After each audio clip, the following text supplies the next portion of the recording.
Ado khechi se sagulawai angaubaga sabto ba yam hawbani.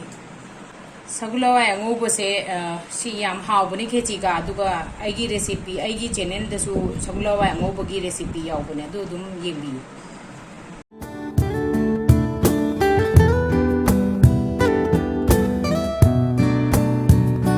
Mayam punam bu taram na uchari ngasi aina semjagador se khechi ni kang matam lakpa sida khechi chaning e duna khechi oina tawra sing ngasi di so aina lauri ba se chana dal se tangkhai di khitang di hentak yamna hapa ju gana tawdamne tangkhai si baul si ki tangkhai di khitang hentak laure adu aham bada aina tawdoi se khitang tingthok se adu kai gi no da tingthok ga di ngasai gi pop thok ga phajana thong bada su phajana munna ba si aina tingi se minute tara muktam tingaga thamse aduga chana dal natra so khoi gi kangtak su so dum hawbane aduna hena adu kangtak dum lobiu ai khechi ji gi ngasi aina lawri se cheng si gi glass gi chang da mari tangkhai lawre aina ngasai lawri bada bowl ani gi hawai do si tingba lo tinge minute tara hena bu phajale si phajana champo ga che si khechi gi mayan ne ngasi aina lawri se tej bata khara ma lawre maroina ku pi se akang bani adu maroina ku pi je fresh adum lobiu ko ai gidi leita bani na mabanda leibani na marina ku pe kang badum sejanare aduga telo se aina chobor se macha se leibani na macha sina ona sejanarani aduga matam gi spring onion kumbasu adum mana do adum phangadi adum sida su adum sejanaba yai adu ngasi di ai gi lehawdram ni na ai di hapre araiba mana masing marina ku pi na papi loina baksida khechi thongba da hapade manam ro sam lein adu su dum hapiyo aina ngasi khechi sida ghee na toba hawbane aduna ghee chamus ama hapage ai khawde kem hapjararo aduga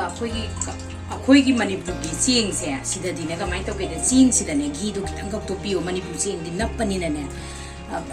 kitang ko khechi se phara kitang law de hawe aduna ne adu phana be dam da to piyo adu ai di ma pani ching law bani na to chararo adu manipur ching lo bi ta di ghee do chamus ama kitang khak tangkhai mu or su ya phasana hana to piyo se da to ju ne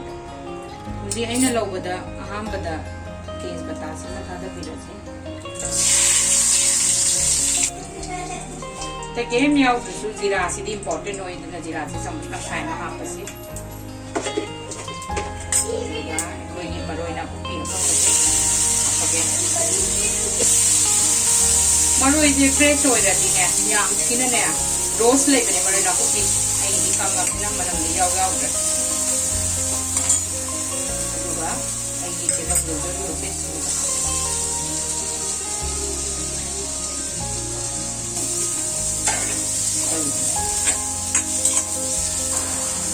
ke maru nu na ba da na maure maru ite yar hai aduga huli sigi chang sigi matam sida koi hawai do ha pasi ene kai ko do chang do hawai adana mo maure ha tani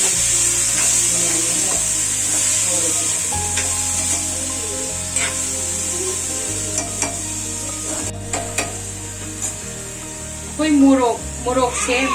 khaidu ga hapi wa idi khai dana dum ha pa ke ngang yaw bani na khai ga phadana dum morok se hapi morok te ko ha pa ro sa lai dum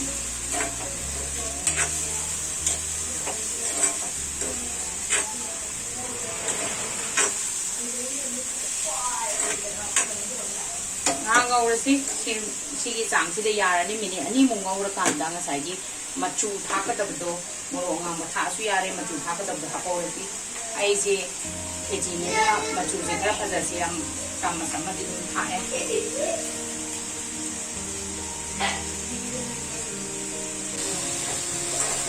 aduga ligi machu tha pa matam ni ne moro nga mo su tang happy ba ya ni happy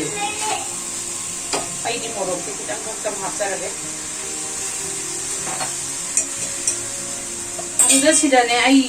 ching se khara dum hai pe ngau se aduga idi loina bakti ngawra roi rice cooker da pula ka pani kai di da kang di su chan ro pe ngawra ga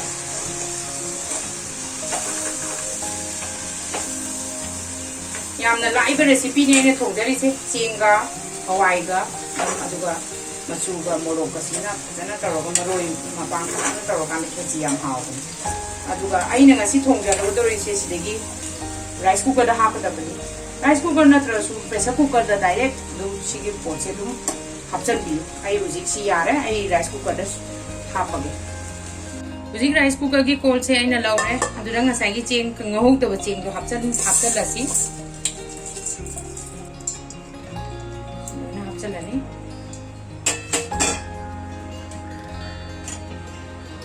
ai ngасai gi ngau se hawai du cheng de ko da so हापचलasi rice cooker da pula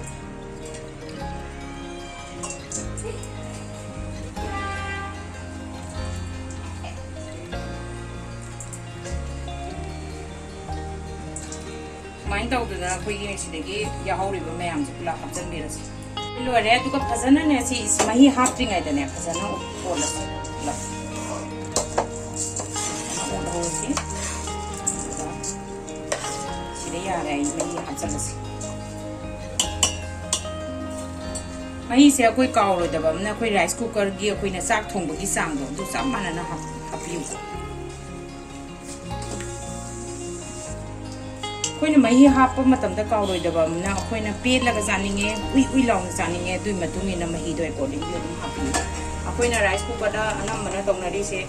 फजना से मही हाप लोरगा मखौलनी अदुगा सिगी चांग से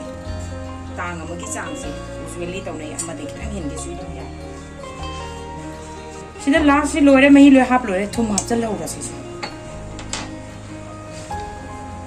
से ऐसे चामच अनि मखाई की चांग हापे है की क्वांटिटी से मतुमिना अदोम सो अदोम की टेस्ट की मतुमिना तुम तो तुम हापियु दुगा लोरे सिना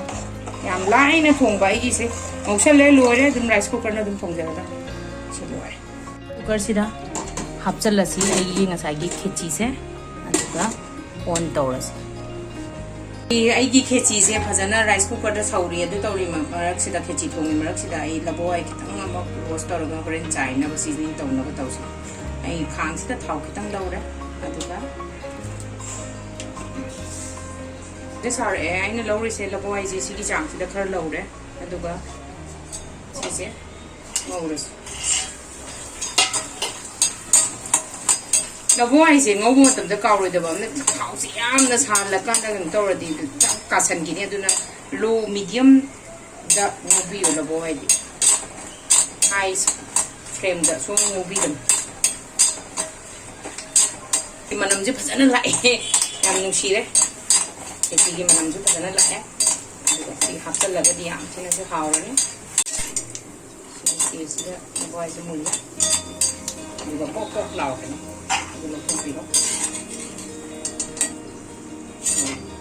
सिलोरे रबो राइस और सीजनिंग तौबगी आई राइस कुकर से चाक से वार्म तौखरे हुजिक अदुना त येंगसी कमाइन तौगेबा सबसु याम फजरे मनमसु यामना फजरे अदु मरोइ से खितंग खंग नाकन दगा लाइबसे सुमाइना तौबे अदु मयामना ने मयाम गे अपामबनी सिदा कमाइन तौगे द कोइ खरा हमददी घी जे खतंग हापगा साइसलगा रोस लौना बाइना दुम तौबे अदु मयाम गे अपामबनी हापसु यारे हापद्रसु यारे आइगी दुम हापतना दुम सीजन चारनी किसी इंगे हुजिक सब तौरब तौरसी साइना लबाई ngaugiबदो दुसो हापचलसी